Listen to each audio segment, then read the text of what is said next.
Hello and welcome to this video. In this video, I'm going to show us how to design a gig image with Canva, a professional gig image with Canva. Let's go straight to the video. On this, log into my Canva website. Go to Google or just open a new tab and type www.canva.com, and it take you to this place. You now click on create design. When you click on create design, you can search for the design you want, can create a poster, can create animation, social media, presentation, Instagram post, website, YouTube, thumbnail. You can create as many. So we're going to use social media as an example.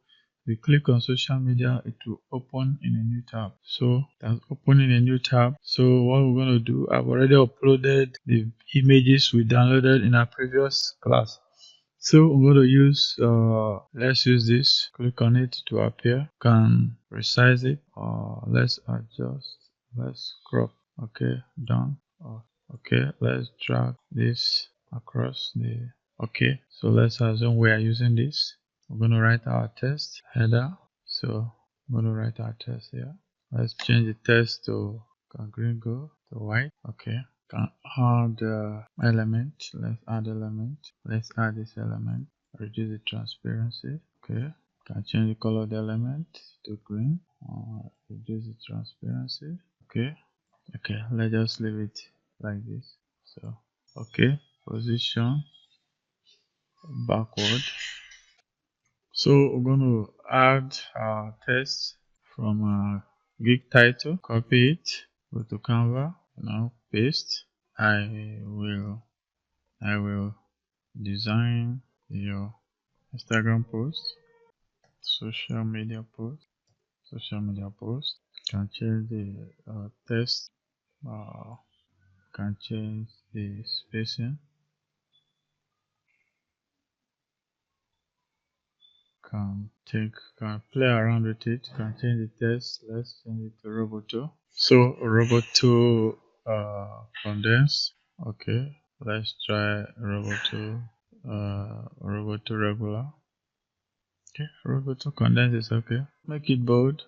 Okay, so can design. If you don't know how to design, you can as well contract it, or you can as well just play around with the designs. So we're done with this.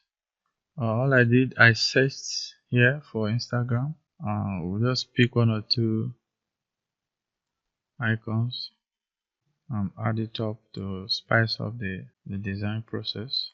You can as well extend this. And enlarge this. These are free ones. Okay, we are done with our design. So what I'm going to do, we're going to rename this our gig image and export. So we're gonna export our gig. Wow, we are done with our gig image. So we're going to click on download. I'm going to download our gig image. Suggested is PNG, so we're going to download in PNG format. Can also download in every other, but let's go with PNG. We download in PNG, also download in JPEG. So let's download in JPEG as well. Okay, so we have the two versions of our gig image, in PNG and in JPEG. So that is that. Thank you for watching and God bless you.